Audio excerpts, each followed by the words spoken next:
Por que é que eu não posso questionar que uma mulher trans é mulher? Por que que eu também não posso questionar que uma pessoa trans também pode ter direito à sua própria identidade? Ah, não é porque eu valorizo a ciência 100%, é porque eu tenho ódio, é porque eu tenho preconceito.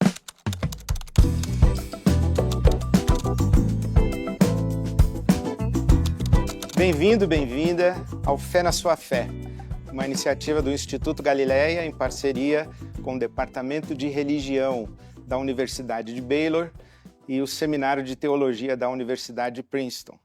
Fé na Sua Fé é um ciclo de conversas a respeito de religião, espiritualidade, fé, política, cidadania, democracia, o Brasil e o futuro do Brasil. E hoje eu tenho a alegria e a honra de conversar com Erika Hilton. Muito obrigada pelo convite, uma honra minha conversar com você. Prazer ter você aqui. Obrigada. Erika Hilton, em 2020, foi eleita a parlamentar municipal mais votada do Brasil. E em 2022, foi eleita a primeira mulher trans negra para a Câmara Federal, como deputada federal. Em 2024, foi eleita pelo voto popular e ganhou o prêmio de melhor deputada, o prêmio do Congresso em Foco. Erika Hilton é inevitável e imprescindível. Inevitável porque a sua presença é arrebatadora. Mas imprescindível porque Erika representa um novo tempo. Erika é símbolo de uma nova era. É um ícone de um novo mundo, um novo jeito de pensar o que é humano, o que é civilização e o que é sociedade. Erika Hilton, muitíssimo obrigado, é um prazer imenso. Que bonita a sua apresentação. Obrigada eu pelo convite, a oportunidade de falar com você, com o seu público e ressignificar talvez essas visões todas que você elencou aí agora na sua apresentação. Muito obrigada. Bem-vinda. Vamos começar com a sua história ou a sua trajetória religiosa, porque eu quero pontuar uma coisa muito bonita que eu vi. Aliás, uma coisa muito bonita que eu vi na sua caminhada, na sua trajetória, é como você transita entre os extremos com leveza e com beleza.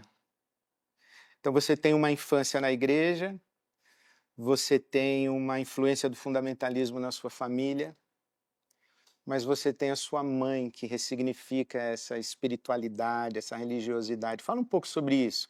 Fala sobre religião, igreja, fundamentalismo e mãe. Fala sobre mãe.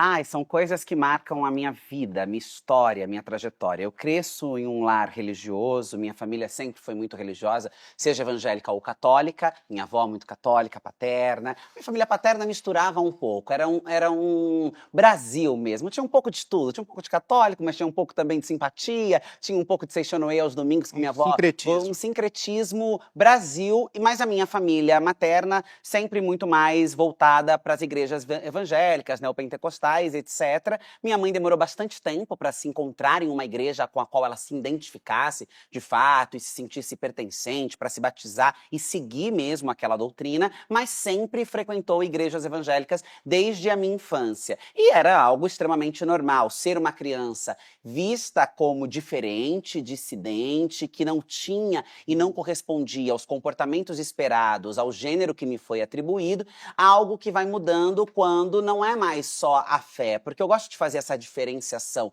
A fé, a espiritualidade, a religião, ela não é um problema. Muito pelo contrário, eu fiz gerontologia, né, e na disciplina de cuidados paliativos, nós víamos o quanto a espiritualidade era importante até para a hora da morte, na hora do adoecimento, como a medicina, a ciência se conectava com a religião para lidar com aqueles pacientes que estavam em estádios terminal e etc. Então, a religião, ela é algo que está na vida das pessoas e pode ser muito benéfico às pessoas e à sociedade, desde que elas não sejam usurpadas e sequestradas pelo fundamentalismo. O fundamentalismo não é religião. O fundamentalismo é poder, o fundamentalismo é política, o fundamentalismo é interesse.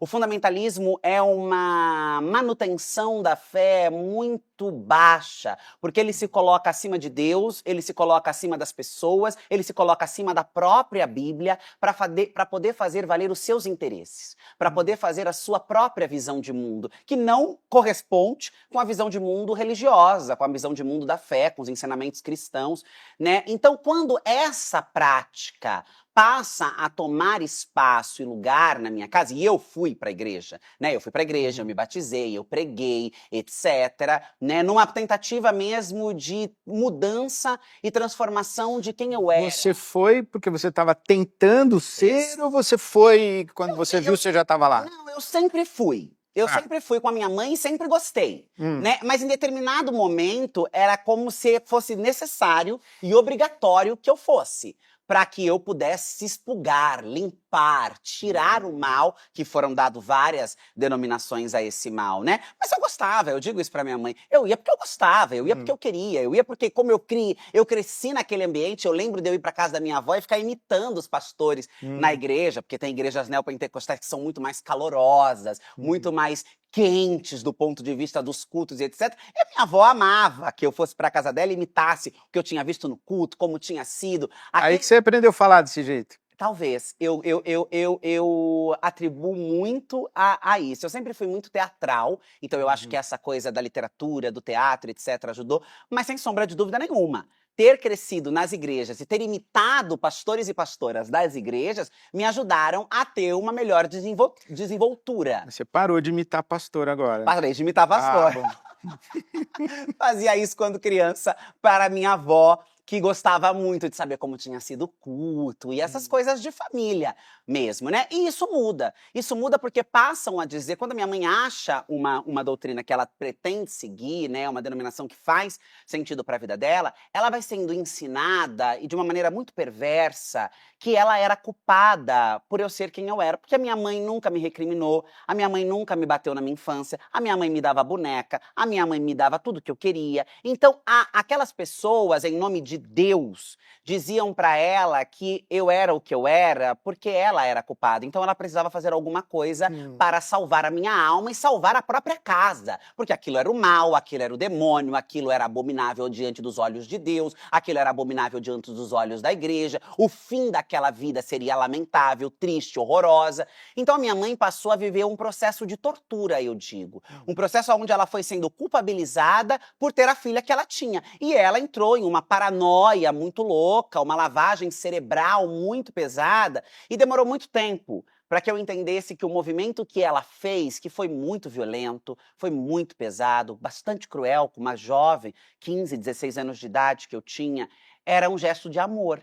Ela fazia aquilo por desespero. Ela fazia aquilo porque ela realmente acreditava naquilo que o fundamentalismo dizia para ela, de que ela precisava salvar a minha alma, de que ela precisava ser salvada, de que ela precisava salvar a casa dela e que ela precisava fazer alguma coisa para que aquele mal, que era eu simplesmente, não existia mal nenhum, era a minha existência no mundo, que era tratada como demoníaca, que era tratada como mal, não existisse. E esse processo levou à minha expulsão, esse processo me sentenciou à prostituição compulsória, esse processo me arrancou da escola, esse processo me levou à marginalização histórica e estrutural que a gente conhece, que acontece, infelizmente, na vida de pessoas trans e travestis no Brasil, por conta de discursos odiosos como esse. E minha mãe diz que uma certa noite, orando, ela conversou com Deus, e Deus disse para ela que não, eu não quero isso.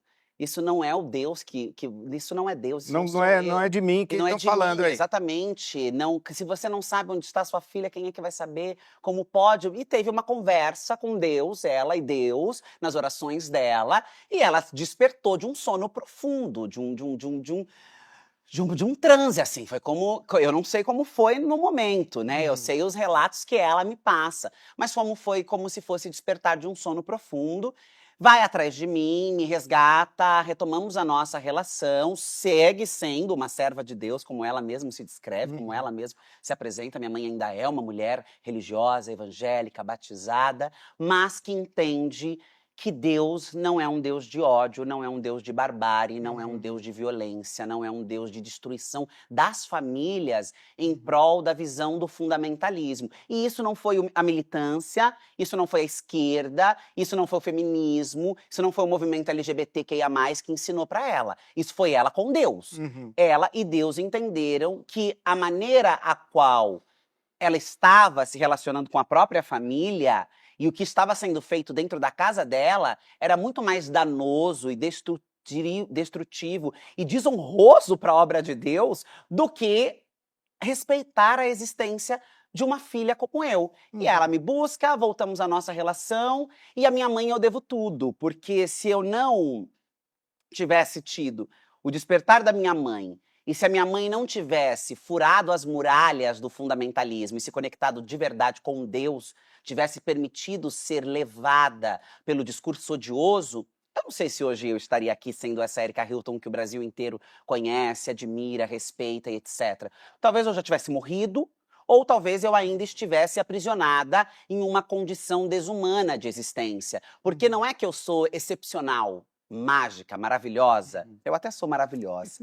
Mas a questão é que eu tive oportunidades. Eu pude Uhum. voltar para casa, eu tive garantias como moradia, comida, amparo, afeto, proteção, seguranças mínimas que me permitiram voltar para a escola, que me permitiram ingressar na universidade, que me permitiram disputar uma vida pública. Isso é reflexo dessa conversa que a minha mãe teve Teve com com Deus. Deus e que me permitiu Érica, voltar para o meu lar. e quanto tempo durou esse afastamento da sua mãe, tipo assim, o cativeiro fundamentalista da sua mãe? Você saiu de casa com 14 anos e ela vai te buscar, você já está com que idade? Eu acho que eu já Muito tempo ou pouco Hum, tempo?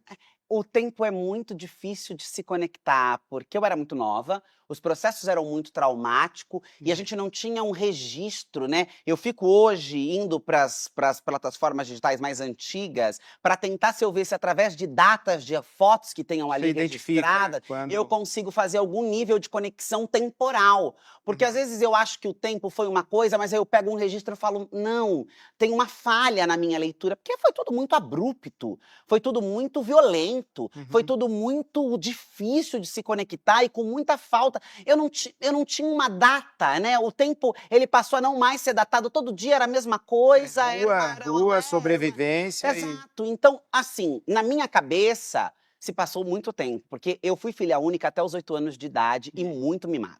Eu fui Uhum. uma criança muito mimada, mãe solo, minha mãe me criou sozinha, e minha mãe sempre foi tudo para mim e segue sendo até hoje, né. Então quando a gente teve uma ruptura nossa, por uma questão humana, Uhum. uma questão incontrolável, não é porque nós brigávamos ou porque existia alguma questão externa que nos colocasse numa questão de tensão, era eu. Não se pode lutar contra quem se é. Uhum. Não se pode mudar a natureza divina, Uhum. a natureza humana. É impossível Uhum. mudar. Isso gera uma um lapso, um vácuo, um apagamento tão grande, que eu acho inclusive que, como explica a neurociência, a psicanálise e etcéteras, outras correntes dos estudos, mentais e psicológicos, é uma maneira do próprio organismo, do próprio Se cérebro se proteger. proteger, se blindar.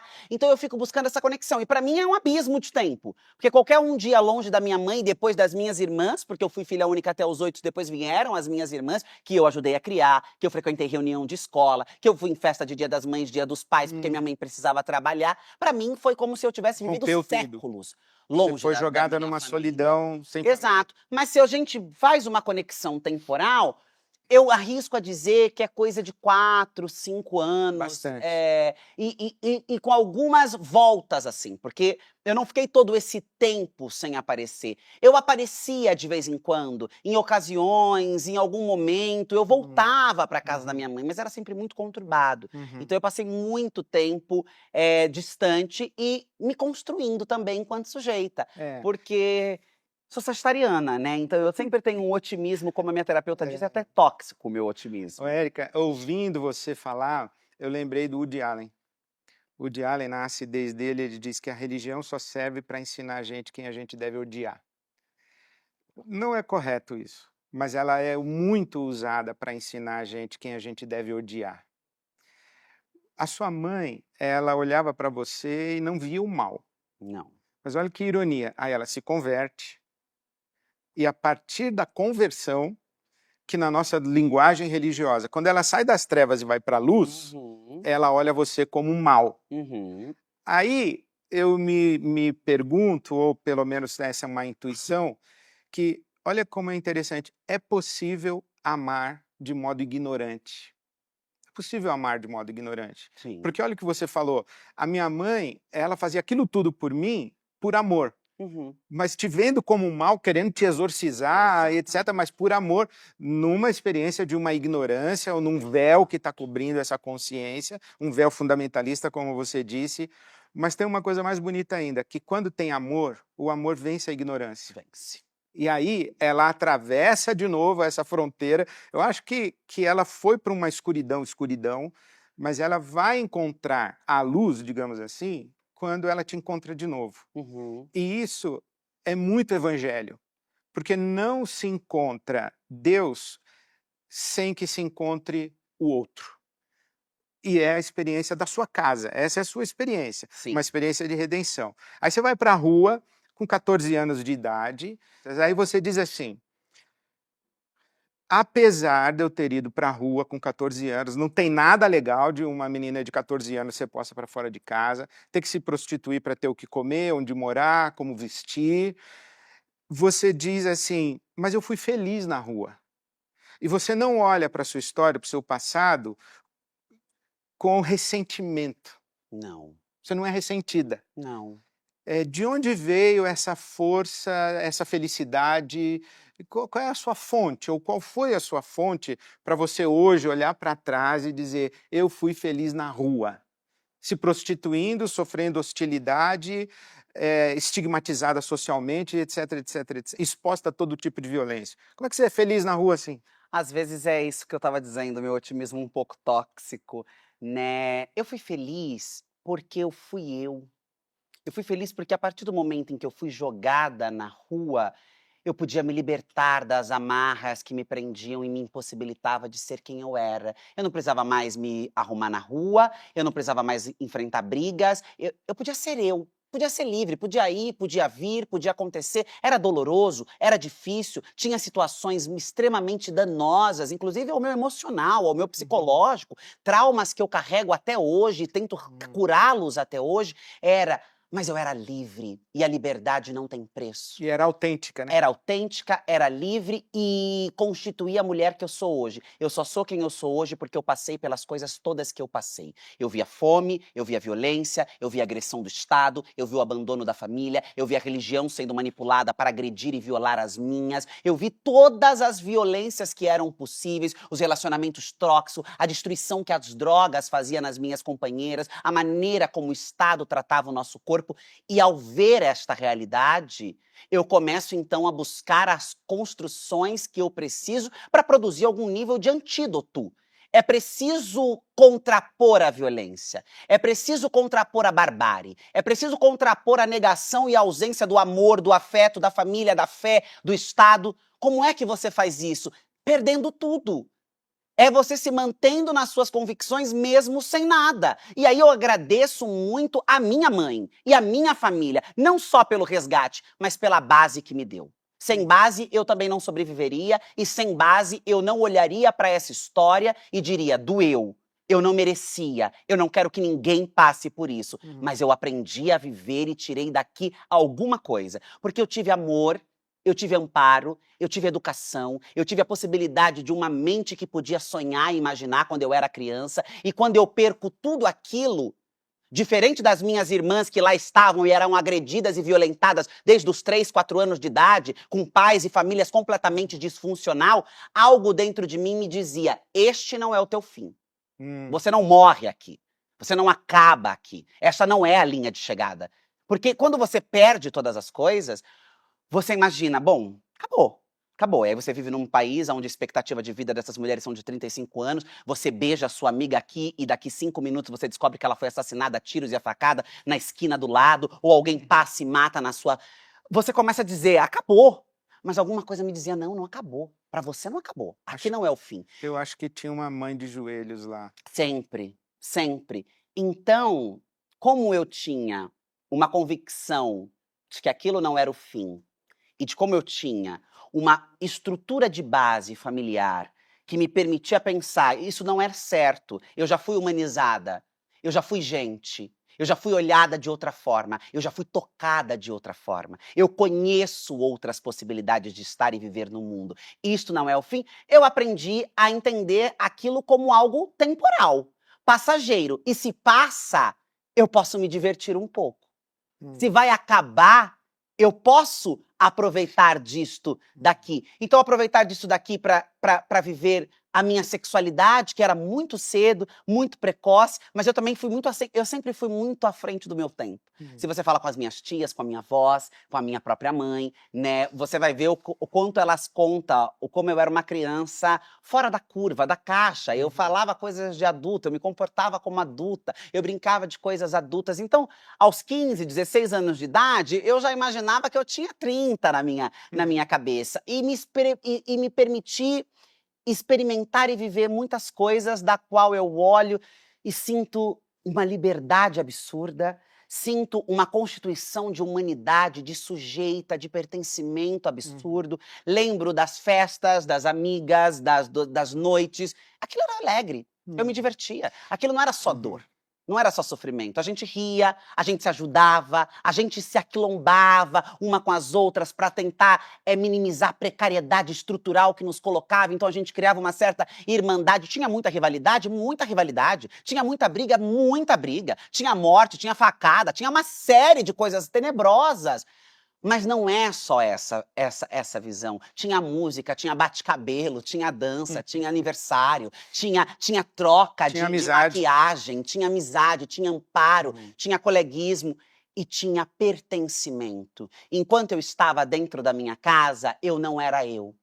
Eu não era feliz, eu não pertencia. Eu fui pra rua, eu também não era feliz, mas eu era infeliz sendo eu. E não tem nada mais maravilhoso do que ser você mesma. Não tem nada mais maravilhoso do que você dizer: eu vou vestir esta roupa, eu vou sair, eu vou voltar, e nada, ninguém vai me agredir, ninguém vai me brigar, eu não vou ter que chorar, eu não vou ser rasgada, não vai acontecer nada. Pelo menos dentro desse ambiente. Pode ser que eu nem volte, porque eu seja executada na rua, como era uma realidade que estava colocada.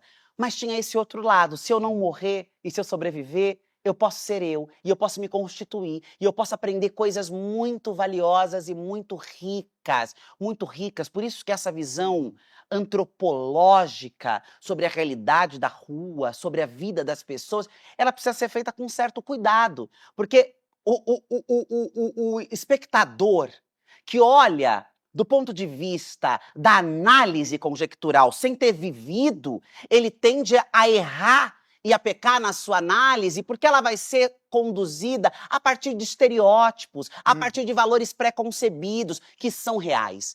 Mas existe uma outra camada, que só quem vive pode Eles não afirmar. são absolutos. E aí, como eu estava te dizendo, eu sou sagitariana, com ascendente em aquário, lua em gêmeos, eu tenho um otimismo, eu tenho uma vida up. E eu entendi que não adianta chorar, não adianta gritar, não adianta ficar em cima da cama fazendo birra e dizer que não vai levantar e não vai ir. Ninguém vai te acolher.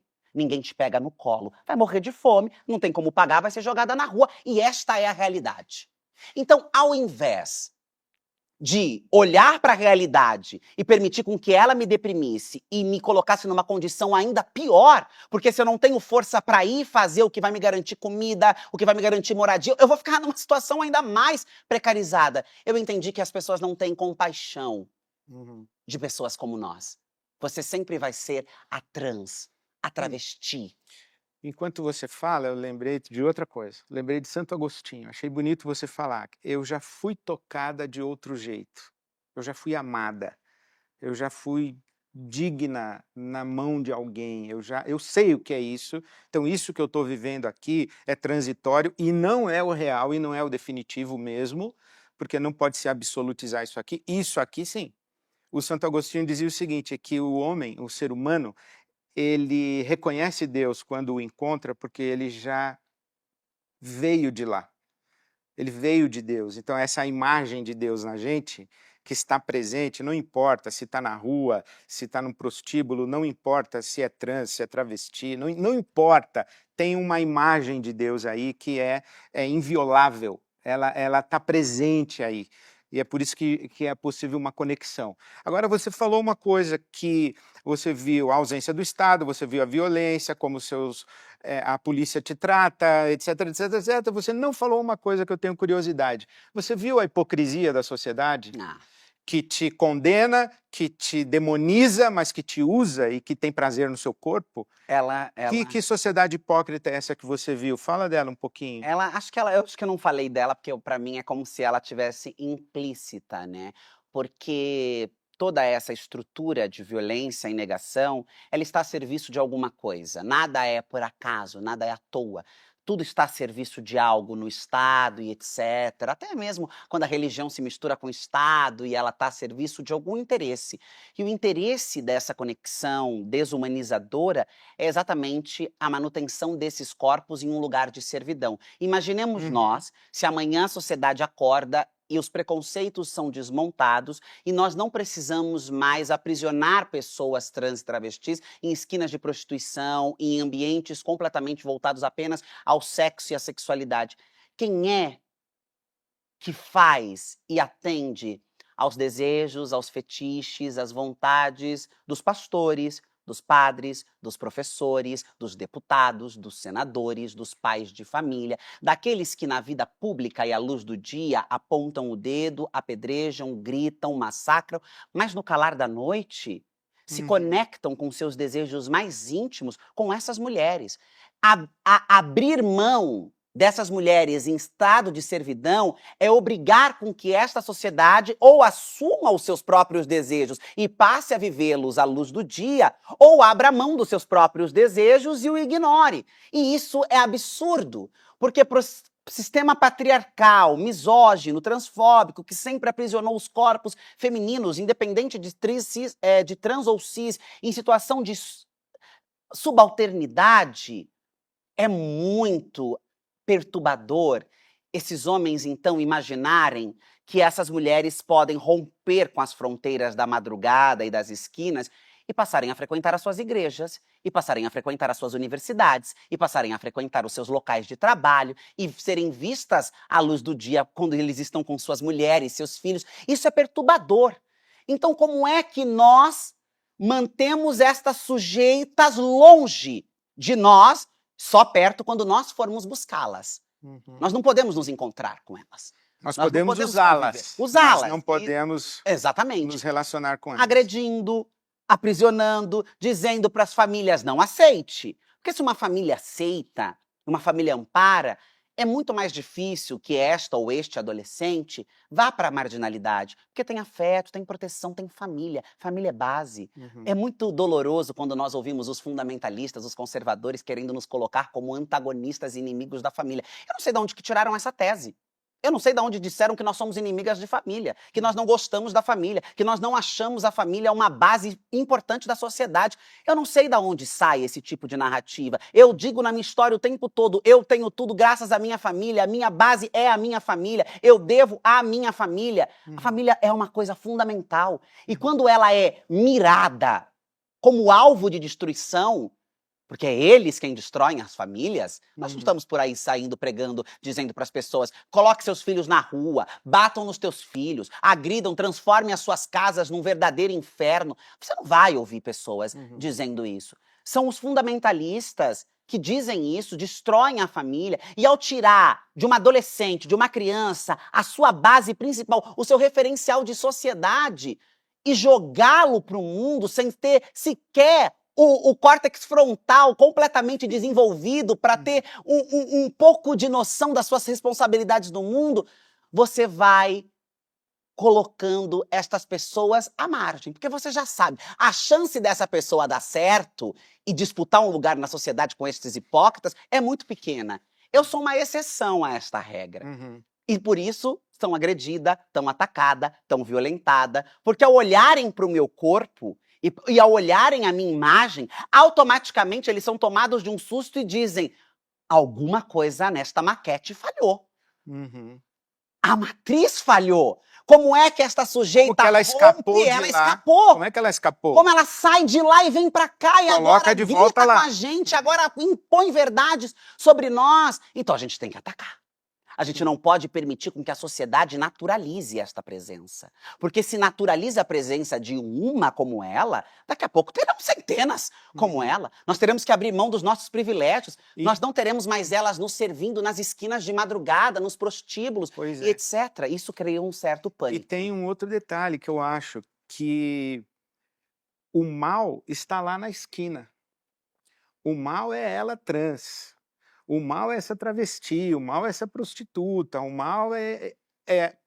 Quando o mal não está mais lá, ele fura a bolha e se veste como você se veste, fala como você fala, se impõe como você se impõe, eu não tenho mais um objeto ali na esquina para eu demonizar.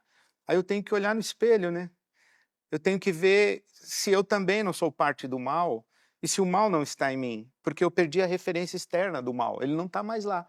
Ele vazou. A Bíblia conta a história de Jesus que devolve um homem para a sociedade, né? O tal do demonizado gadareno, Uhum, que ficava no meio dos cemitérios, se ferindo, etc. e uhum, tal. Aí Jesus o liberta, e aí a Bíblia diz assim, que ele estava sentado em perfeito juízo e liberto. uhum. E aí o que acontece com aquela sociedade? Expulsa Jesus e fica na bronca que o sujeito voltou para a sociedade. Quer dizer, isso que a gente está vivendo hoje no Brasil e vive no nosso mundo contemporâneo é muito antigo, porque é muito mais fácil eu colocar o mal lá fora e usá-lo segundo a minha conveniência. Sim. Mas é lá naquele mal, o que a sociedade chamou de mal, etc., você disse uma outra coisa, que as meninas lá foram anjos para mim. Uhum. Foram anjos, porque sem elas você não teria sido, não teria sobrevivido, talvez. Não, Você chegou com 14 anos numa sem selva referência. e nas feras e tal. Então, essa sua experiência faz com que o bem e o mal percam a fronteira rígida. O, ali onde a gente olha e só tem mal, tem anjo. E Uhum. aqui, num congresso em que está todo mundo engravatado e cheio de homem de bem, tem demônios. A sua presença faz isso, buga a cabeça do maniqueísta. Lá tem trevas e aqui tem luz. Opa, mas lá tem anjo e aqui o que é que tem? Né? Como é essa experiência tão gritante de confrontar o bem e o mal na mesma realidade, né, que você vê? Agora eu queria te perguntar mais coisa. Eu queria te perguntar, vamos entrar no que te pega lá no fundo, porque nós estamos gravando justamente no meio de uma discussão, porque você foi eleita para presidir a Comissão de Defesa do Direito da Mulher. Uhum. E aí vem alguém e diz, mas ela não é mulher de verdade. E a discussão de sexo e gênero, a sua presença obriga que ela aconteça, não na sociedade apenas, não dentro das casas, não apenas no Congresso, mas tem que se discutir, porque a sua presença faz isso, você não precisa nem abrir a boca, é só você chegar que tem que ser discutido. Sexo e gênero. E eu queria te perguntar sobre aquela velha e célebre expressão de Simone de Beauvoir. Não se nasce mulher, torna-se mulher. Não, como assim? Nasceu com vagina, não é mulher? É possível ser mulher sem ter nascido com vagina? Como é que você responde para essa discussão da nossa sociedade, como você nos esclarece? E eu acho que, mais precisamente, como você se apropria dessa fala da Simone de Beauvoir. Claro que se pode. Imagina se nós, né, em culturas não ocidentais, ensinamentos africanos, inclusive, o gênero e a composição da identidade está para além de um órgão do corpo, né? Existem outras culturas que entendem a composição do homem e mulher para além desta visão restrita de órgãos genitais, até porque também vai haver pessoas que irão nascer com ambos os órgãos genitais, que irão nascer com uma ambiguidade, a qual não se pode identificar qual é a genitália, com cromossomos e gônades que não corresponde a uma visão binária e limitadora do que é ser homem e mulher. E a gente não despreza o debate científico-biológico. Há uma diferença física, anatômica, fisiológica e etc. entre corpos, né? Agora, isso não pode ser amparo para legitimar a exclusão e a identificação de outras pessoas. Ser mulher, para além da genitália, é um ser cultural, é um ser político, é um ser filosófico, é uma série de camadas que compõem a identidade feminina e é com ela que nós nos relacionamos na sociedade. Ou você acha que as violências, as agressões, os abusos e todas as coisas pelas quais eu fui submetida não foi pelo fato de eu ser uma mulher na sociedade e ser vista aos olhos de uma sociedade patriarcal como um corpo inferior, como um corpo possível, sim, de ser invadido, de ser agredido, de ser violentado. A ideia de que mulher está, ou homem, está restrito à sua genitália acaba sendo muito limitada. Até porque a gente tem uma série, por exemplo, de homens que precisam fazer amputação peniana, ou por questão de higiene, ou por alguma questão de saúde. Esses homens deixam de ser homem quando passam por essa amputação?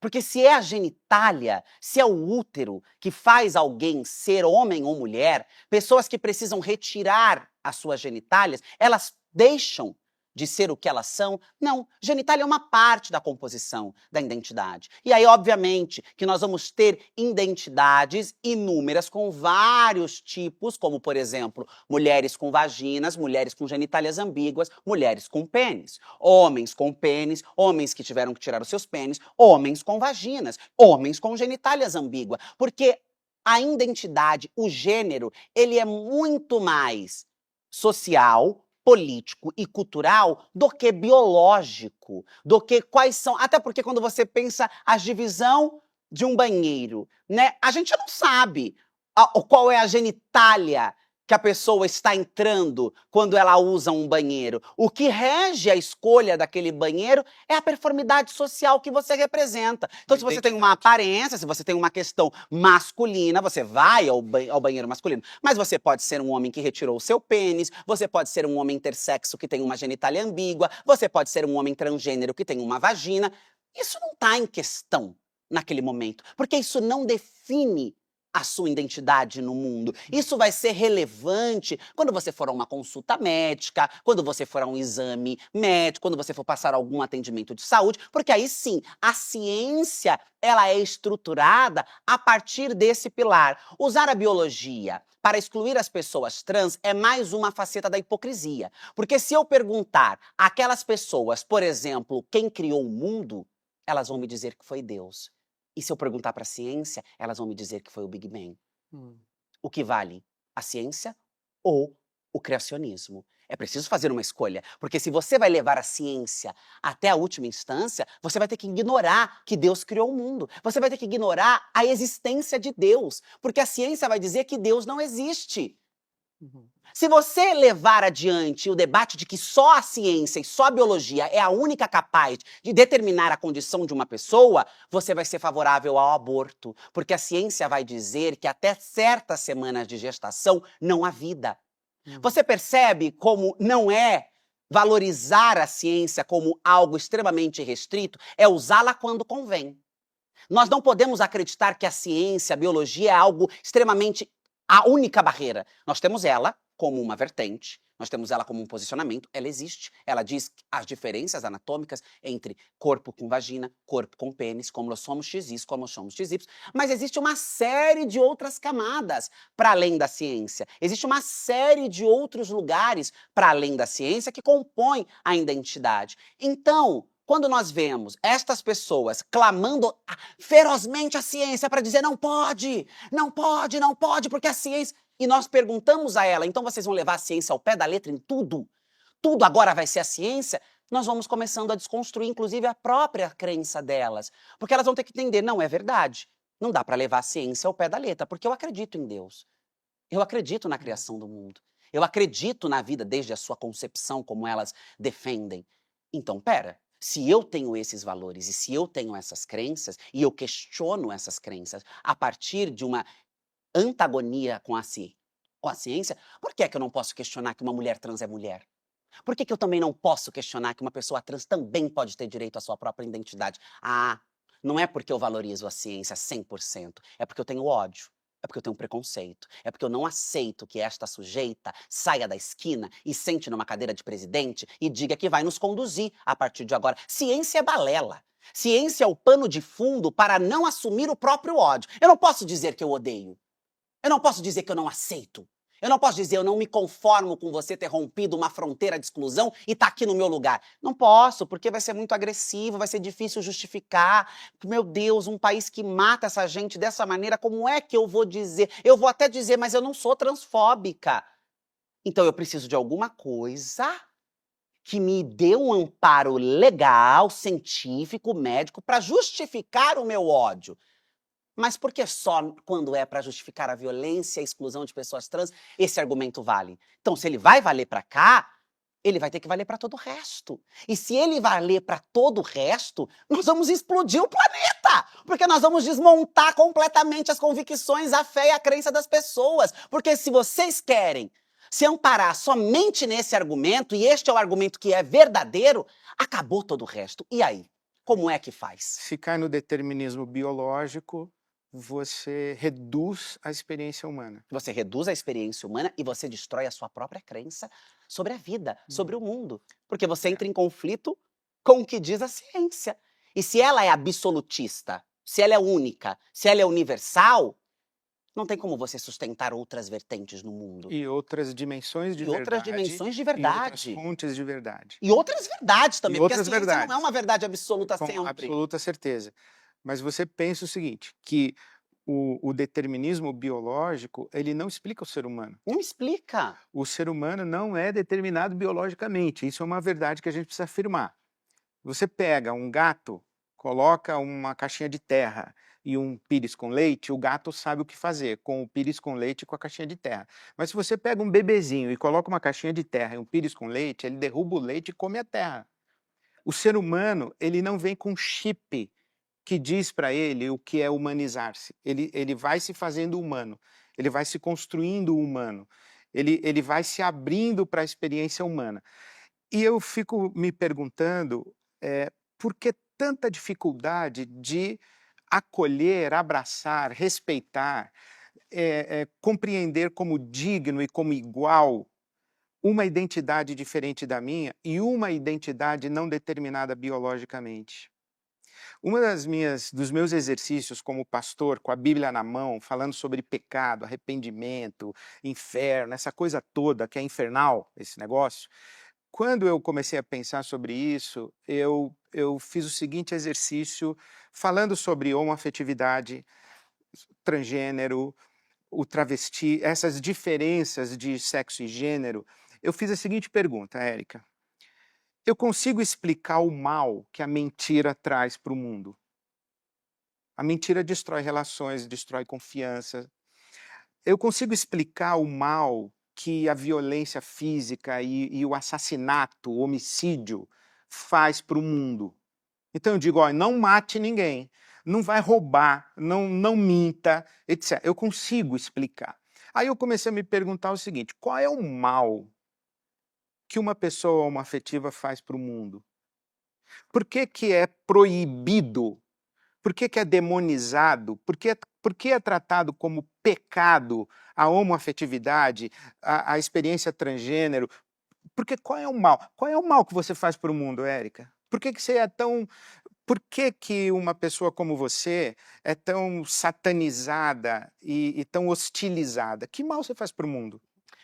Só me permita fazer uma correção na sua fala, porque você trata a palavra travesti com o artigo o e é sempre a Ah, travesti, perdão, e acho importante a gente perdão. pontuar. Obrigado. Olha, eu, até onde sei, só recebi o mal, né? Não fiz mal nenhum ainda ao mundo. Fui tratada sempre com muita hostilidade, muita violência pelo mundo. Agora eu fico pensando como é que para uma sociedade capitalista, que precisa que as pessoas produzam, se reproduzam para produzirem exploração, para produzirem desigualdade, para produzirem mão de obra barata, ela começa a se relacionar com outras identidades. Tem muitas explicações para essa maneira como a sociedade se relaciona com a gente. Mas uma delas, sem sombra de dúvida, é entender isso como uma ameaça ao capitalismo. Se dois iguais não se reproduzem, logo acaba-se a mão de obra precarizada. As pessoas precisam ter filho. O Estado precisa, a sociedade capitalista precisa. Uma outra coisa que também justifica ser olhada desta maneira é: eu preciso manter pessoas que tenha tudo a ver com a relação capitalista. Eu preciso manter identidades inferiores à minha, porque eu preciso manter uma superioridade de opressão. Então, por exemplo, quando nós vemos mulheres que são, dentro da estrutura, da pirâmide social também, completamente subjugadas, humilhadas, agredidas, vítimas do patriarcado, do machismo, da misoginia, se comportando como agentes desta agenda, a gente percebe que em algum lugar é muito mais interessante aprisionar algumas pessoas na camada ainda mais baixo, para que eu me sinta numa camada acima e tenha um poder de opressão, do que me unir a elas para lutar contra as camadas de cima. Porque é isso que fica, parece e fica muito nítido. É a ideia de uma raça pura, é o racismo, é a supremacia branca, é o nazismo. Nós, escolhidos de alguém, muitas vezes de Deus, se Os usa o eleitos. nome de Deus. Tem uma frase que diz que as piores guerras foram aquelas feitas em nome de Deus. Isso é verdade, né? Porque se usou o nome de Deus para pregar ódio, para pregar guerra e para justificar. Faço isso em nome de Deus. Faço isso porque é a vontade de Deus. E as coisas mais bárbaras feita em nome de Deus. Isso é uma explicação claríssima do que é o fundamentalismo. Eu faço mal sem culpa. Exato. E eu uso algo que é divino, que é importante para as pessoas, que é bom para as pessoas, e eu manipulo aquilo. Eu faço uma lavagem cerebral, eu me uso daquilo para justificar e para que elas não questionem e para que elas até acreditem, porque se foi Deus, então é algo bom, é algo que deve ser. O fundamentalismo é tão perverso, é tão cruel, porque ele se sente superior a Deus, ele engana, ele manipula, ele usa Deus à sua própria vontade. Ele não tá nem aí para Deus, ele não tá nem aí para fé, ele não tá nem aí para nada. Dane-se tudo. Ele quer saber dos objetivos dele. E se para isso for preciso descaracterizar, desmontar, manipular Deus quantas vezes forem necessárias, eles vão fazer. Sem medo de nada, de julgamento, de paz. Eles não têm medo de nada, porque eles se sentem acima de qualquer coisa. E fazem toda esta maldade em nome de Deus e vão se colocando como espécies superiores, espécies melhores. E para a manutenção desta supremacia, desse status quo de escolha, de universal, de correto, é preciso aprisionar quem está fora. Então a gente tem a escravidão, são sem almas, não podem frequentar as igrejas, não têm fé, não tem nada. São animais que devem nos servir, porque nós somos uma raça superior, conectadas a Deus, à fé, ao divino. Essa gente não. Vamos explorar. E assim vai se dando. Né? Hitler tinha essa visão sobre judeus, né? As pessoas transfóbicas têm essa visão sobre as pessoas trans, as homofóbicas têm essa visão sobre as pessoas homossexuais, e elas vão trabalhando dominadas por essa onda que as puxam pela política, pela economia, pela fé, pela que são muitas vertentes juntas atuando para manter essas pessoas nos andares mais baixos, porque eu sou certo. Eu sou melhor, eu sou bom, eu produzo, eu reproduzo, eu mantenho a estrutura. Eu não posso aceitar a homoafetividade, porque se eu aceito a homoafetividade, eu vou dizer que família não é só papai, mamãe, filhinhos e o comercial da Doriana. Família é a junção de pessoas que se respeitam, que se amam, que se ajudam, que se acolhem, que brigam. Família é um grupamento de pessoas que comungam da vida com respeito, com amor, com afeto, com dificuldade. Isso é família. E não tem a ver se tem duas mães, se tem dois pais, se tem três pais, três mães. Isso não tem a ver com isso. Tem a ver com o que se constitui. Então, se eu aceito esse tipo de união, eu destruo uma visão e uma ideia de mundo que estrutura a desigualdade e me coloca num lugar de superioridade. E é bom se sentir superior. É satisfatório olhar para o outro e se sentir melhor. É satisfatório olhar para alguém e dizer, eu não, eu tô aqui, ó. tô no alto, tô bem. Nossa, porque aí você começa, primeiro, a não precisar olhar para este alto que está completamente embolorado, contaminado, infectado e etc. E pode se distrair olhando para o andar de baixo. É aquele filme O Poço, que as pessoas estão encamadas. Eu não preciso olhar para minha família Doriana que meu marido me bate, me trai, tem amante, a amante dele aborta, nanana, porque quando a gente sai na rua, no nosso carrinho, quem olha, tá tudo perfeito.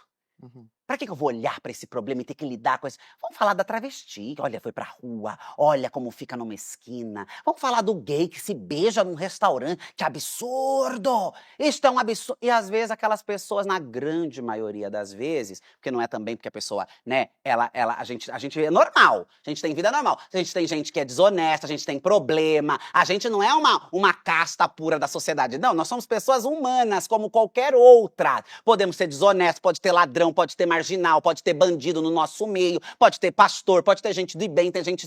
Pode ter de tudo, porque é ser humano. Uhum. Não é trans, não é gay, não é sapatão, é gente, como qualquer outra. Então não é que é... Mas na maioria das vezes, aquele casal, aquela família, aquelas pessoas estão vivendo uma vida muito mais dentro do que se espera, seja pela própria religião, seja pela própria sociedade, do que essas pessoas que estão o tempo todo julgando. Julgando porque se amam, porque se respeitam, porque se acolhem, porque tem um pacto ali de fidelidade, de irmandade, entre casais mesmo, porque estão ali para contribuir com alguma coisa no mundo, para ajudar com alguma coisa na sociedade. Será que não é esse o nosso dever? Será que não é um dever de nos apoiarmos, de nos cuidarmos, de tornarmos o mundo melhor para todo mundo, de colaborarmos entre nós, de exercitarmos a gentileza, a solidariedade, a caridade, o afeto? Será que não é essa a nossa tarefa no mundo? E aí não importa o que você faz dentro da sua própria casa, não importa com quem você deita, com quem você acorda. Isso daí é a liberdade de cada uma dessas pessoas. E é curioso, porque essas pessoas que condenam e gritam e massacram a diversidade, a vida das pessoas, são aquelas mesmas que, quando cometem crime, vogam pela liberdade. Mas é a minha liberdade de expressão, é o meu direito de me expressar. Pera, você está me cerceando porque eu não posso mais ser racista, eu não posso mais ser transfóbico, eu não posso mais odiar abertamente as pessoas como se isso fosse a minha opinião. Não, você não pode, mas como é que você quer defender o seu direito de ser criminoso e quer agredir e invadir o direito de outra pessoa a amar quem ela acha que ela deve amar, ser quem ela acha que ela é, quem ela deve ser, como ela é? Que loucura é essa que a gente vive? Que distopia é essa? E aí as explicações para isso são inúmeras, mas eu acho que essas que eu te trouxe, de a maneira como o capitalismo enxerga, a necessidade de superioridade, a fuga do olhar para si mesmo e ter um olhar de baixo para olhar, julgar, e vamos nos distrair aqui. Uhum. Vamos nos distrair aqui. E quando sobe, vamos ver um perigo. Uhum. Porque também a estrutura não aguenta todo mundo. Uhum. Ela tem que ser rompida. E ela tem que ser compartilhada. Ela tem que ser dividida. E por mais que a minha vida seja só de capa de revista, eu quero manter os meus privilégios. Eu não quero que uma travesti dispute de igual a igual comigo uma cadeira de presidente. Eu não quero que o filho da diarista dispute uma cadeira de escola, de uma universidade com meu filho. Eu não quero andar com uma negra dentro de um avião que até então era destinado às elites. Uhum. Eu quero essas pessoas lá, no quartinho do fundo, servindo calada, semi-analfabeta. Eu quero essas pessoas na rua para quando eu tiver de bom coração, eu abro a janela do meu carro, eu dou ali uma moedinha e acho que eu já fiz tudo e já resolvi os problemas da humanidade. Eu quero essa gente para mim poder sentar no almoço de domingo e falar dos problemas do mundo e dizer, olha, como está, como é terrível, não dá para andar no centro da cidade porque está infesteado de travestis. Meu Deus, que dó destas pessoas, mas não vão para a escola, não trabalham, não têm dignidade, não têm política pública, não pode fazer nada. Mas vai alimentar meu ego, vai alimentar o meu desejo e vai me tirar da minha dura realidade. Você faz uma crítica social brilhante, evidente, e você sai, né, sai do monotema, ser uma mulher trans, a travesti, a prostituta, a sexualidade humana, e você está fazendo uma crítica do capitalismo, da sociedade estratificada, da sociedade hierarquizada, dos corpos subalternizados, da mão de obra barata, etc. Tudo isso porque você é uma deputada federal. Uhum. Você está na casa onde o Brasil deveria ser discutido. né? E você já disse que a política não foi uma opção para você, é quase que uma imposição. Você já disse que o Congresso não é o seu lugar, mas é um lugar onde você tem que estar. Uhum. E alguém disse para você, eh, você me fez gostar de política. Você já gosta de política? Você gosta de política? Alguém me disse não, muitas pessoas me É. dizem isso. E muitas pessoas me dizem que escolheram as suas graduações, os cursos, o rumo que a vida vai tomar por conta do meu trabalho. Eu acho isso uma responsabilidade tão grande, tão absurda, assim, eu falo: "Meu Deus, Levar uma juventude tomara para que dê lá, né? certo, que você tenha feito a escolha certa". Sempre dá pra mudar, claro, não é uma sentença de morte, você pode voltar atrás, né. Mas é difícil dizer se eu gosto de política. Eu acho que tudo que eu fiz na minha vida, eu sempre fiz de maneira muito intensa, Hum. né, eu sempre fiz com muita ênfase, assim, eu sempre fui muito visceral. Eu sou visceral, né, eu detesto coisas blasé, gente Hum. blasé, coisinha, não gosto. Gosto de verdade, eu gosto de vida, eu gosto de vamos se a gente vai fazer, a gente vai se afundar, mesmo que seja na lama, não tem problema, depois sai da lama, se limpa e vai para um outro ambiente. Então eu acho que, ao fazer de maneira muito visceral qualquer coisa que eu faça na vida, porque eu sou visceral, pode passar essa ideia de que eu goste de política. E eu gosto de política do ponto de vista da análise política, do olhar à política, do entender a política, do saber o quanto ela rege a vida das pessoas, o quanto ela administra o mundo. Mas eu não gosto de fazer política. Eu faço política bem porque eu sou uma pessoa que faço bem as coisas que eu me proponho a fazer. Mas só eu sei o preço que eu pago. Só eu Uhum. sei as lutas que eu enfrento. Só eu sei o desafio que é preciso ter, a fibra que é preciso ter para ser uma mulher com a minha história, com a minha cara, com a minha identidade, entrar na cova dos leões e dizer: eu também tenho um projeto aqui. E vou Uhum. fazer, e vou aprovar, e vou botar, e vou brigar, e vou me colocar. Tem um preço alto subjetivo. Tem um preço alto de que eu tenho que me mudar da minha casa de uma noite para outra, porque meus endereços foram expostos em grupos de criminosos na deep web que estão se organizando para dar fim à minha vida. Uhum. Que eu tenho que viver sobre escolta 24 horas em carro blindado e eu não posso ir no mercado da esquina da minha casa. Eu não vejo o porteiro, porque eu só desço e vou para a garagem e me enfio num carro blindado. Uhum. Porque o meu corpo é diferente do corpo que sempre esteve ali fazendo política. Como é que eu posso gostar de algo que cerceia a minha liberdade, que ameaça a minha dignidade, que adoece a minha mentalidade, me cansa? Eu acho difícil gostar, mas eu sou mais do que a minha própria vontade, do que os meus próprios gostos. Então a política é uma vocação? Eu Você não, sente que é não um acho que é uma chamado? vocação. A política é um presente da minha ancestralidade. Hum. Eu preciso fazer isto. Porque Uhum. mulheres vieram antes, lutaram, pagaram a luta com a vida, para que eu pudesse estar aqui agora. Hum. Eu preciso honrar o legado que me foi entregue. Se eu cheguei lá pelas minhas condições e pelas minhas capacidades intelectuais, etc., não é só porque eu fiz alguma coisa. Claramente tem muito do que eu fiz para poder estar, mas é porque muita gente séculos e séculos morreu, escravidão, navio negreiro, ditadura, porão, operação Tarântula, se cortando para não ser presa, HIV, AIDS, ódio, barbárie, elas lutaram, elas falaram: "Alguém vai falar pela gente, Você alguém sobreviveu. vai ser pela gente", e eu Uhum. sobrevivi. Você sobreviveu e é uma forma de honrar É. as que não sobreviveram. É uma forma de honrar quem não sobreviveu, porque eu cheguei lá. Talvez se eu tivesse ido para teatro, para literatura, para o cinema, para onde quer que fosse, eu também teria que honrar a minha história. A minha história não é só minha, a minha história é coletiva. Eu não sou só eu. Uhum. Eu sou as mulheres que me formam, aquelas que eu me vi morrer, e sou aquelas que eu li, sou aquelas que eu ouvi falar, sou Uhum. aquelas que contribuíram e quando eu penso em desistir, é para elas que eu volto. E quando eu me sinto adoecida, eu penso: se elas foram para que eu fosse, Eu sou para que elas sejam. Hum, E aí eu me mantenho. Aí eu fico. que Aí eu Deus te falo. sustente. Ótimo, então tá Uhum. bom.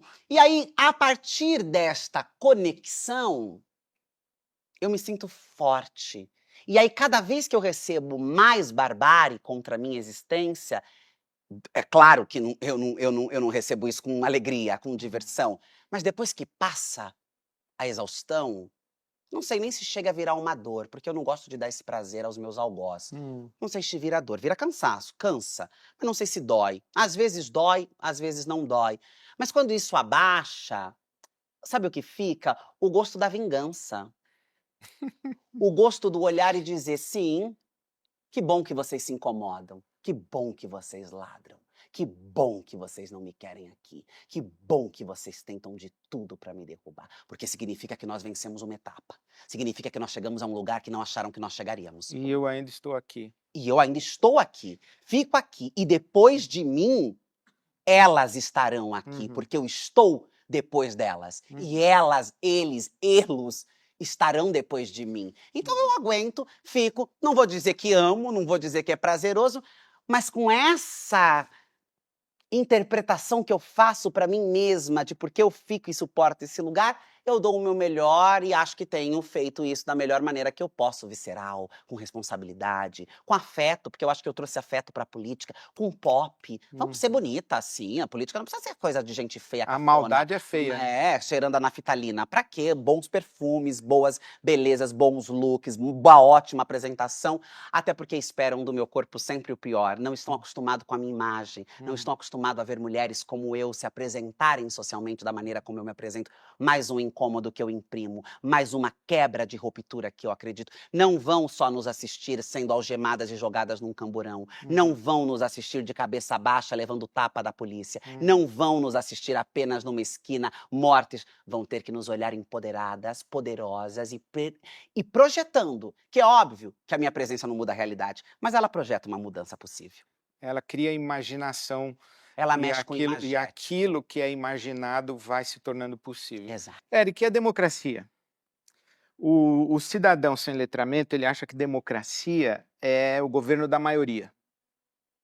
Mas a essência da nossa democracia é um Estado democrático de direito, que é justamente a proteção das minorias. Porque se a gente não tiver um Estado de direito, as maiorias esmagam as minorias. Então, o Estado democrático de direito é justamente para garantir que as minorias não sejam subalternizadas, abusadas, mortas, etc. Você faz parte de um contingente da nossa sociedade que a democracia não chegou lá. Não. A democracia não garantiu seus direitos, a democracia não protegeu você e as suas tantas irmãs que morreram na rua, infelizmente.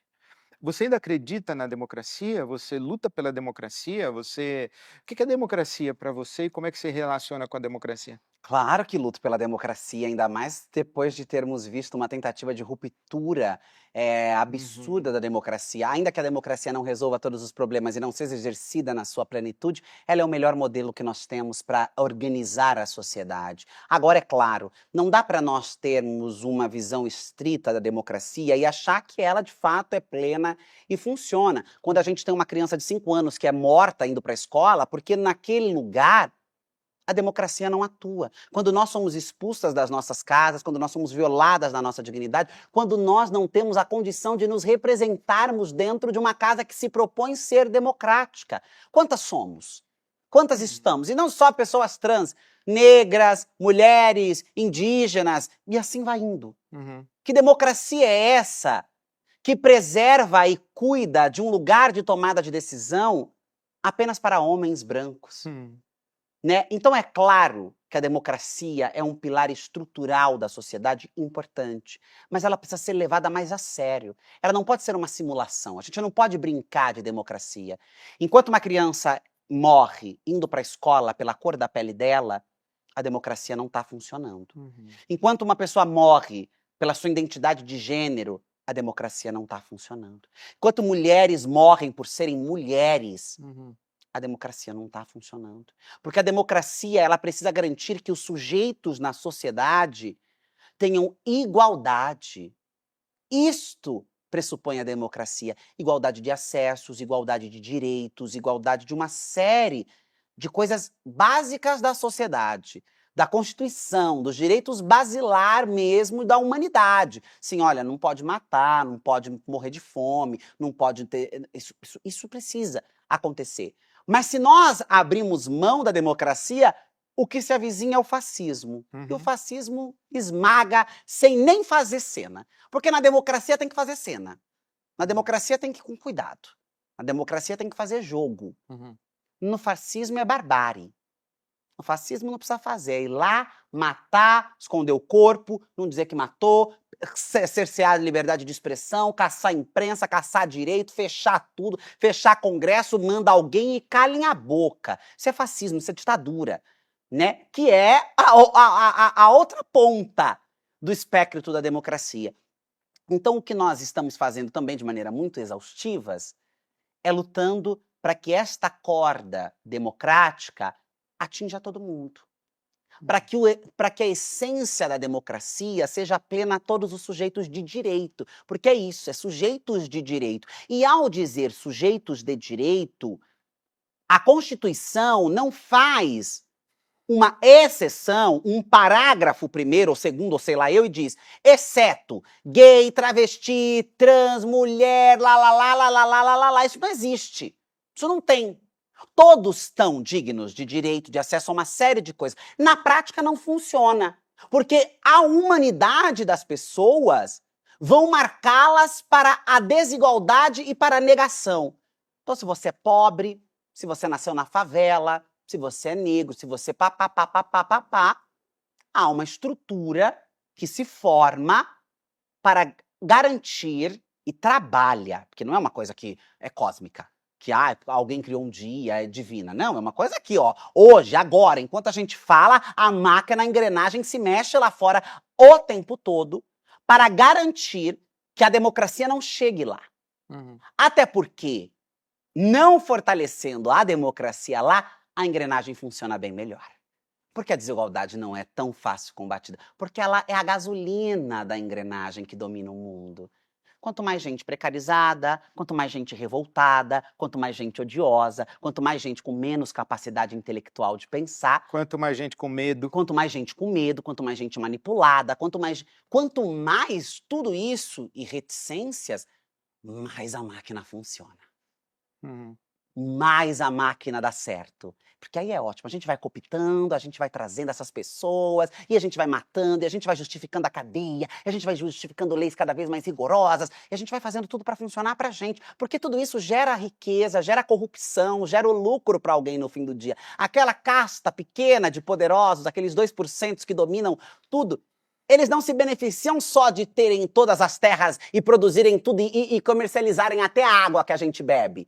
Eles também lucram com o tráfico, com a morte, com o racismo, com a transfobia, com o presídio, com o hospício, com tudo isso. Tudo isso gera riqueza e tudo isso gera desigualdade. Então também não permitir que a democracia seja plena a todo mundo é bom para que a gente sempre fique nessa corda bamba. E aí, quando nós temos governos mais autoritários, governos mais audaciosos, eles vêm e dizem, bom, tá vendo? Já que não funciona mesmo, vamos acabar com tudo isso daqui. Vamos destruir com tudo isso daqui, vamos com tudo, com a força bélica. Porque se faz acreditar na noção de que não. A democracia, o combate à desigualdade, a consolidação da equidade na sociedade não resolve. O que resolve é a força. O que resolve é a bala, o que resolve é a arma. E aí você vai ver um presidente da República que pega uma criança e faz segurar uma arma, faz uma arminha. Segura uma arma primeiro, faz como se estivesse metralhando oponentes políticos. A democracia ela já começa a falhar daí. A democracia ela já começa a falhar quando este mesmo presidente, quando deputado, vai ao plenário Ulisses Guimarães, não é qualquer plenário, ao plenário Ulisses Guimarães, pega os microfones daquele lugar e vota o impeachment de uma presidente em memória de um torturador, que colocou ratos na vagina das mulheres, nos porões da ditadura, se nós tivéssemos uma democracia plena e segura, se Não nós teria. tivéssemos uma democracia que não dependesse da toga de um juiz, a democracia não pode estar à mercê de um Supremo. Uhum. A democracia tem que respirar por si só. Não pode um juiz. Não pode. Que bom que uma instituição, que bom que conseguiram mantê-la, mas não pode. Uhum. Isso não é bom. É muito vulnerável. Isso é vulnerável demais. Se ela fosse plena, este homem não era presidente. Ele era um presidiário lá. Hoje ele é presidiário, mas ele era presidiário ali. Uhum. Não se pode exaltar um ditador, torturador em um plenário de uma casa democrática. Não se pode dizer que se mata, como se relativiza, como se minimiza. Na ponta, no dia a dia, a democracia também é relativizada. Então tá tudo bem se a gente não tem condições de fazer com que pessoas negras compitam para cargos representativos nas instituições, que tenham vagas nas escolas, nas creches, né? Tá tudo bem. Tá tudo bem, tá tudo bem. Na hora de votar, aí a democracia vai ser importante, porque aí o candidato vai lá, aproveita toda essa estrutura que foi organizada, leva uma cestinha, faz um churrasquinho, um saquinho de cimento, uma coisinha, outra, pá, pá, pá, pá. Meu Deus, eu não tenho nada. E aí é ruim, e eu vou concluir com isso, quando a gente vê, inclusive, parte da esquerda que quer bater no eleitor precarizado, que diz, é porque são burros, é porque não sabem votar. Não sabem votar mesmo. Não foram ensinados a votar. E aí eu não tenho nada. E eu já sei o que é não ter nada. Talvez para quem sempre teve tudo, ou pelo menos teve o mínimo, é difícil entender o que é não ter nada. Mas se eu não tenho nada, e ninguém nunca vem aqui, na primeira pessoa que aparecer aqui me oferecer qualquer coisinha melhor, eu vou ser levado. Não porque eu sou idiota, porque eu sou, sei lá o quê. Porque eu sou precário. Porque eu não tenho nada, porque eu não tenho projeção, porque eu não tenho base, porque eu não tenho nada. Eu sou marionete, eu sou facilmente manipulado. E a gente, de vez, olhar para a estrutura e entender como é que a gente vai trabalhando, e não vai ser na minha geração política, porque não é uma forma de bolo, que eu junto ovo com farinha. Mas como é que a gente vai minando essa relação? Começa a bater nas pessoas que estão lá na base, que estão lá na ponta. Todo mundo que votou em Bolsonaro é fascista. Será mesmo? Fica essa questão. Então, acho que esta visão sobre a não plenitude da democracia, mas a democracia como uma possibilidade de lutar por uma democracia plena, é o que a gente tem e a gente precisa defender ela até o final. Tem um filósofo cristão que diz que a bondade do homem faz a democracia possível, mas a maldade do homem faz a democracia necessária. Exato. Ninguém pode ter poder absoluto, Exato. porque vai usá-lo para oprimir. O único que tem poder absoluto e não usa para oprimir é Deus, né? Que Deus é amor, não é poder. Exatamente. E sobre Deus e fé? Você tem fé? Qual é a sua fé? Já tive mais fé. Já tive mais fé. Já tive muita fé. Fui muito religiosa. E passei por muitas religiões diferentes. Então, cresci na igreja evangélica com a minha mãe, depois eu fui para a igreja católica, depois eu fui para o espiritismo kardecista, depois eu fui para a Umbanda, né? E vivi todas elas com muita verdade, cada uma delas. Eu fui expulsa da igreja, né? Então, quando eu fui expulsa da igreja, eu me acolhi no espiritismo kardecista, que até hoje leio muitos romances espíritas e acho que ali, para mim, a literatura faz muito sentido, mas para outras questões não fazem tanto. Depois eu fui para a Umbanda, e foi um lugar que eu me senti muito acolhida, muito respeitada, e frequentei e vivi bastante tempo daquilo. E depois eu fui para a vida, eu fui para uma conexão com o divino, com o espiritual, que não dependesse de templo, que não dependesse de denominação, que não dependesse de lugar, porque você não precisa estar dentro de uma igreja, dentro de um terreiro, dentro de um centro espírita, numa missa, num culto, para se conectar com Deus, para se conectar com a vida, para se conectar com aquilo que é bom. E como eu fui muito machucada, muito agredida pela religiosidade, eu percebi que eu poderia me conectar com as coisas que eu acho divinas sem precisar do intermédio das pessoas. Então eu tenho fé. Eu tenho fé porque eu acho que nós não podemos ser só isso. É muito pouco, é muito mesquinho, é muita baixaria se for só isso daqui. Então, se for só para ser isso daqui, então para que ser, gente? Venha logo, meteoro, acaba com tudo isso daqui. Tem que ter um sentido. Mas eu acho que eu não tenho esta fé tradicional, Hum, comum que as pessoas têm, como eu já tive. E às vezes eu sinto falta, sabia? hum, Porque quando você tem a fé, quando você tem alguma, você consegue tirar um pouco do material, um uhum, pouco do ali, você consegue depositar aquilo em algum outro lugar. E quando te falta isso, você tem que lidar com aquilo sozinha. hum. Você tem que lidar com aquilo com você e com você mesma, né? Mas eu acho que foi o que a vida fez de mim. E eu tenho conseguido lidar com isso desta maneira. Claro, sempre eu tô sempre com religiosos. Eu sempre tenho muitas relações com religiosos. Então eu tenho uma relação muito intrínseca com alguns padres de São Paulo, Padre Júlio, por exemplo, que tem um trabalho incrível na cidade. Escrevi um livro com o pastor Henrique Vinheira. Minha mãe é evangélica. Tenho o pai de santos que frequentam, né, a minha vida, o meu mandato. E aí, cada uma dessas pessoas trazem da sua fé algo para mim. Hum. Então, trazem uma oração, trazem um terço, trazem um banho de folha, trazem um ebó. E eu recebo todas.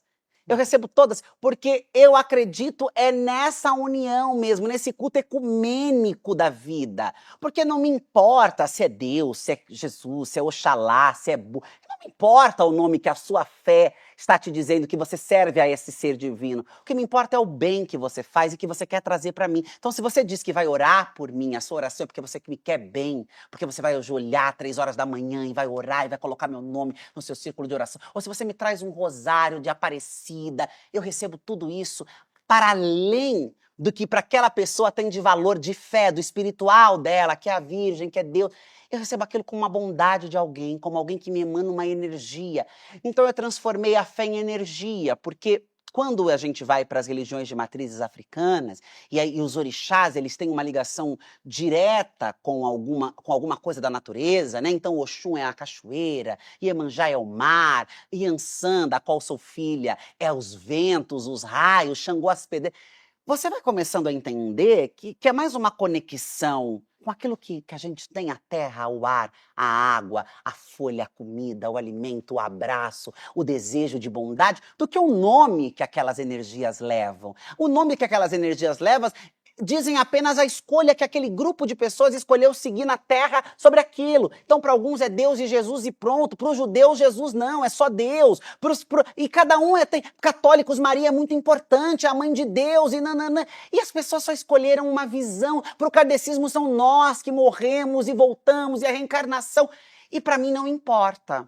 Eu não estou preocupada com isso. Não me interessa isso. O que me interessa é quando cada um desses agrupamentos se encontram, se reúnem nos seus cultos, nas suas igrejas, nos seus terreiros, etc., e fazem aquilo para emanar luz, para emanar bondade, para emanar amor, para emanar cura.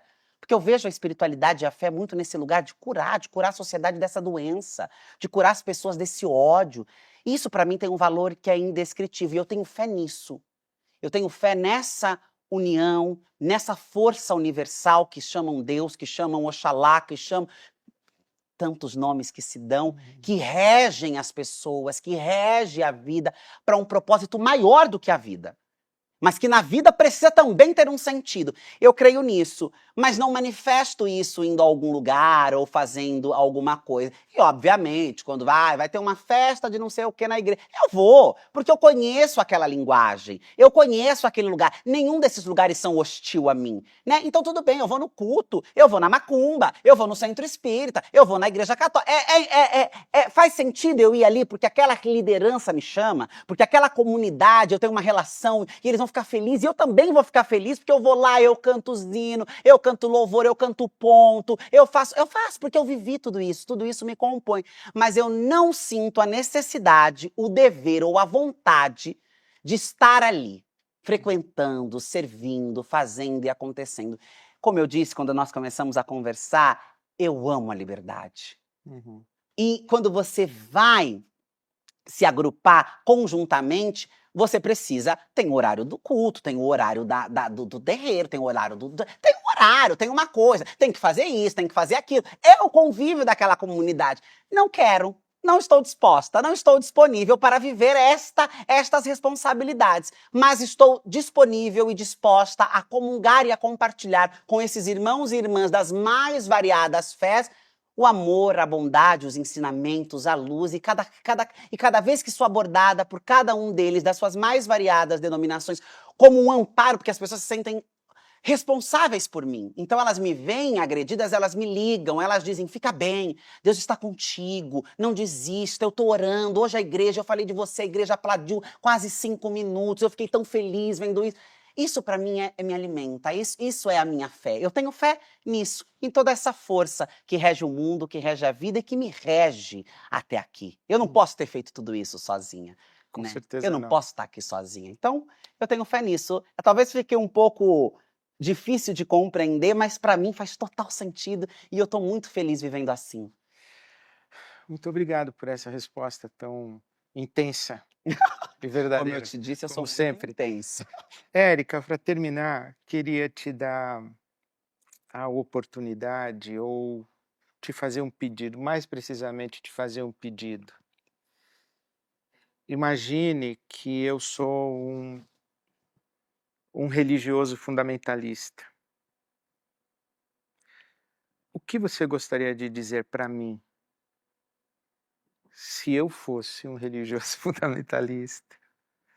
Nossa, O que você gostaria de dizer? eu diria bastante coisas a um religioso fundamentalista, mas talvez eu me resumisse a uma única questão, que era avisá-lo, informá-lo que ele tem uma conta altíssima a pagar com Deus e que ele se prepare para pagar essa conta. Que ele se prepare para dizer que todas as coisas que ele disse dos outros, se ele vai estar pronto, que ele não engana mais ninguém. Até, pelo contrário, ele engana muita gente, mas muitas mais eles não enganam. Eu aprendi que a gente não deve perder muito tempo. Tem uma parábola bíblica que diz não jogar pérolas aos porcos. Uhum. Então, assim, para mim, falar com essa gente é jogar pérolas aos porcos. Porcos não sabem o que fazer com pérolas. Porcos não sabem a grandeza desta pedrinha que nasce no fundo do mar. Mas já que ele usa tanto o nome de Deus, já que ele se diz tão mensageiro de Deus, a única coisa que eu gostaria de dizer para ele é: você pode enganar as pessoas, a Deus você não engana. Então acerte, prepare-se, prepare-se. Uma hora você há de acertar as suas contas com Deus. Uhum. Uma hora você há de ter que justificar e explicar como é que, em nome de Deus, você fez Você tanta fez tanto barbárie. mal. E eu ia me sentir em paz. Porque não é comigo, tá tudo bem. O que eu tenho para dizer politicamente, publicamente, socialmente, eu já digo isso nos podcasts, nas entrevistas, na internet, no próprio parlamento. Eu já acabo com essa gente.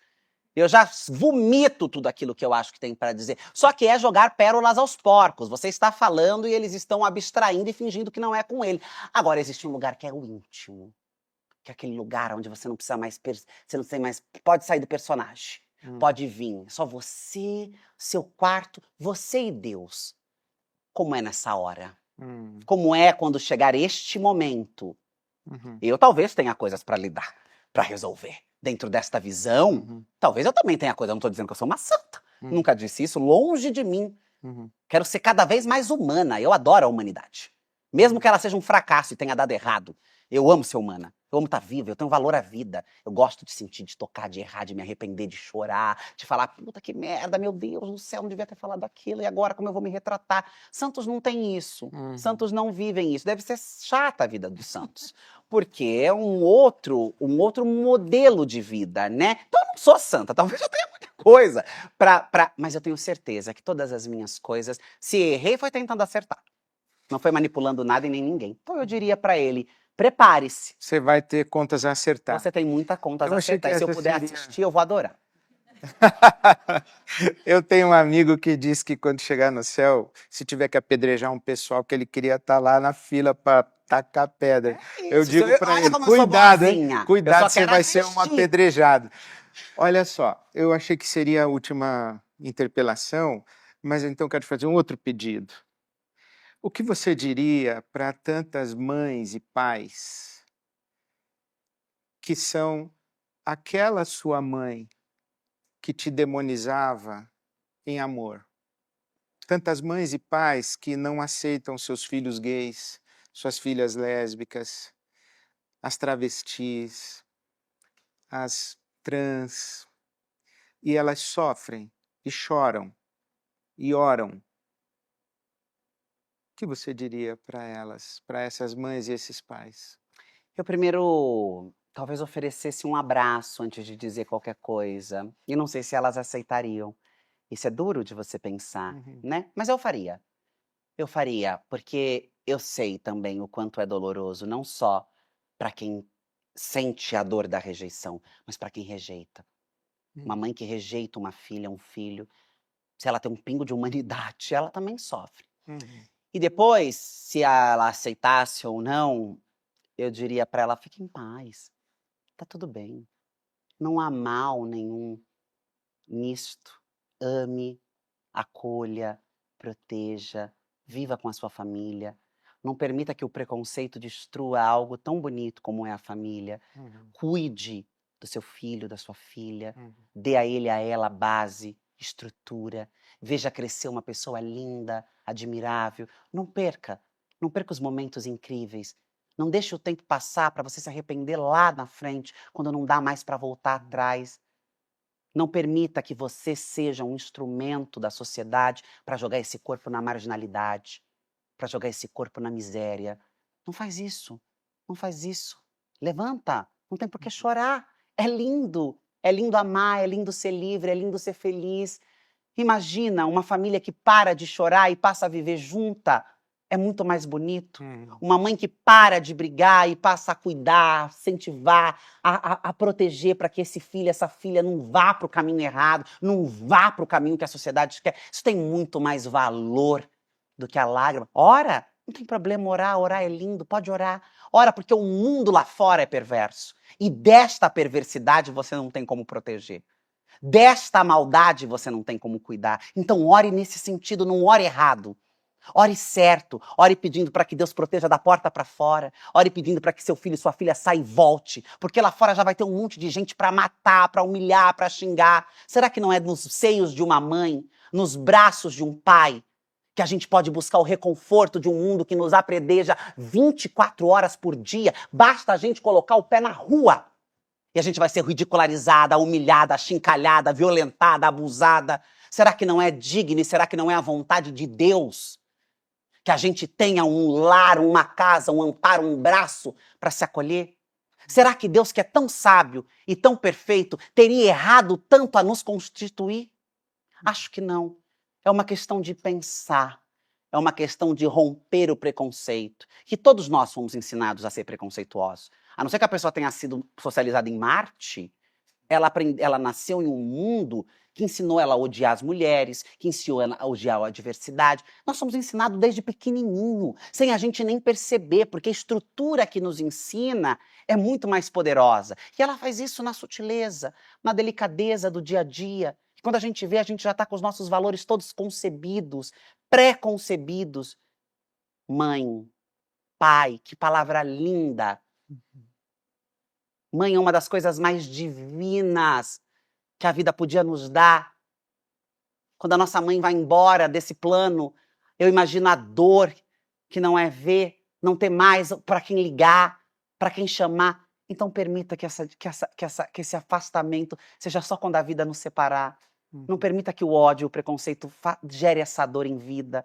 Porque ela dói no filho, na filha, mas ela dói também na mãe, ela dói também no pai. Não deixe que esta família, que é tão sagrada, seja destruída, dilacerada, que você não saiba da tua filha, do teu filho, que você tenha ódio pela tua filha, por ela ser quem ela é. Isso não é pecado, isso não é para te afrontar, isso não é porque você errou na sua educação, isso não é porque alguma coisa está fora do lugar. Isso é porque a vida é muito bela e porque as pessoas existem, são, estão, e mães são anjos. Não com essa coisa romântica de, ai meu Deus, as mães. Não, mãe também falha, mãe também pode ser demônio. Claro que pode. Mãe também erra, mãe também pisa na bola, mãe também tem dor, mãe também tem vontade de sair chutando. Porque mãe é gente. Mãe é gente. Mas pra gente, pelo menos pra mim, minha mãe não é gente, não.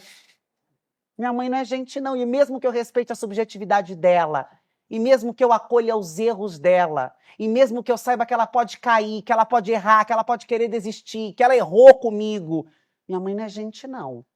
Minha mãe é alma, minha mãe é anjo, minha mãe é luz, minha mãe Minha mãe é tudo. Como é que o ódio pode destruir isso? Como é que o ódio pode romper com este lugar? É inaceitável. É inaceitável. Então, eu talvez passasse horas conversando com essas mães. Talvez eu levasse elas para casa, eu fizesse um centro de acolhimento de mães para poder dialogar com elas e para poder fazer com que elas possam ser despidas. Elas não odeiam as suas filhas por essência ou os seus filhos, elas foram ensinadas a odiar. E se você aprendeu a odiar, você também pode aprender a amar. Amém. Érica, muito obrigado por repartir seu coração, sua alma, suas ideias, sua vida. Muito obrigado. Obrigada eu. E você disse que recebe o axé, o ebó, a oração, então eu quero te abençoar. Amém.